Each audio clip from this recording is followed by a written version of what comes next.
Hi, this is Jeremy's vlog. இன்றைக்கி நம்ம தொக்கு எக்கரி எப்படி செய்யலான்னு பார்க்கலாம் வாங்க.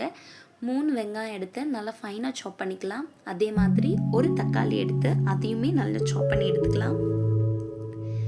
இப்போ ஸ்டவ் ஆன் பண்ணி ஒரு குழிக்கரண்டி எடுத்துக்கலாம். உங்ககிட்ட குழிக்கரண்டி இல்லாத பட்சத்தில் நீங்கள் தோசை கல்லுலேயும் இது மாதிரி ஊற்றிக்கலாம். ஒரு எக்கை நல்லா உடச்சி ஊற்றி முன்னாடி பின்னாடி வேக வச்சுக்கலாம். இதே ப்ராசஸில் 4 முட்டை செஞ்சுருக்கேங்க. உங்களோட ஃபேமிலி மெம்பர்ஸ்க்கு ஏற்ற மாதிரி நீங்களும் உங்களோட எக்ஸை மல்டிப்ளை பண்ணிக்கோங்க.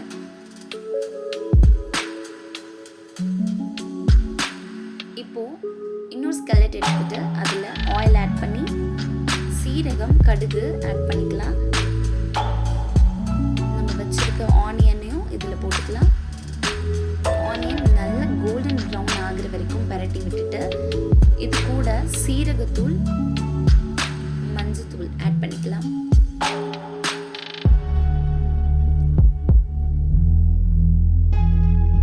இது நல்லா கலந்த பிறகு இதோட கட் பண்ணி வச்சிருக்கிற ஆனியனும் சேர்த்து அதையுமே நல்லா பரட்டி விட்டுக்கலாம். இப்போ அடி பிடிக்கிற மாதிரி இருந்துச்சுன்னா கொஞ்சமா தண்ணி ஆட் பண்ணிக்கோங்க.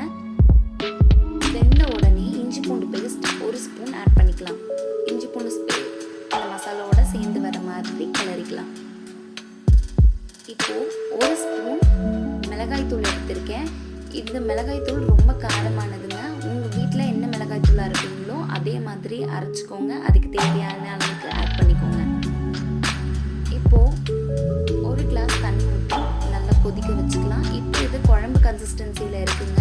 அது நல்லா கொதிச்ச உடனே ஒரு எக் ஆட் பண்ணிக்கலாம். கொஞ்சம் உப்பும் சேர்த்துக்கலாம்.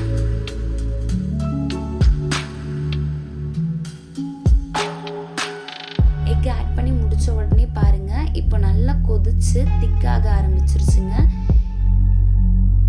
திக்காகி எண்ணெய் பிரிஞ்சு வந்த உடனே நம்ம சேர்த்து வச்சிருக்கிற 4 எக்கையும் இதோட ஆட் பண்ணிக்கலாம்.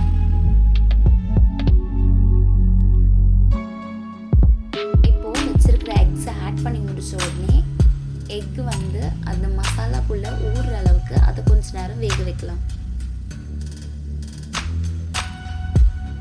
இது முன்னாடியும் பின்னாடியும் பரட்டி போட்டுக்கலாம். நீங்கள் பார்க்குறதுக்கு ப்ராசஸ் கொஞ்சம் பெருசாக இருக்கிற மாதிரி இருக்குங்க. ஆனால் இது ஒரு 15 மினிட்ஸ்லேயே செஞ்சு முடிச்சிடலாம். இந்த ரெசிபி பரோட்டா, நான், சப்பாத்தி இது எல்லாத்துக்குமே சூப்பரான சைட் டிஷ். எக்குக்கு இது ஒரு மெயின் டிஷ்ஷாகவே நீங்கள் போட்டு சாப்பிடலாங்க. உண்மையாகவே ட்ரஸ்ட் மீ ரொம்ப சூப்பராக இருந்துச்சு.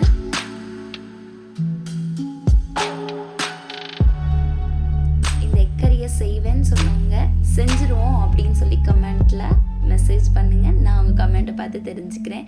அதே மாதிரி நீங்க தொடர்ந்து ஜெர்மிஸ் vlog கொடுத்து வர சப்போர்ட் எல்லாத்துக்குமே நன்றி. இதை வெறுமனே சாப்பிட்றதுக்கு கூட அவ்வளோ சூப்பராக இருந்துச்சுங்க. இதை சுட சுட சர்வ் பண்ணி உங்கள் வீட்டில் இருக்கிறவங்க எல்லார்கிட்டையும் கொடுத்து பாருங்க, கண்டிப்பாக பாராட்டுவாங்க. இந்த வீடியோ பார்த்தவங்க எல்லாருக்குமே நன்றி. இந்த வீடியோவை நீங்கள் லைக், ஷேர், கண்டிப்பாக சப்ஸ்கிரைப் பண்ணுங்கள்.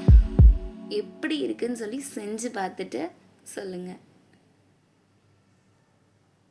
தேங்க்யூ ஃபார் வாட்சிங். தேங்க்யூ.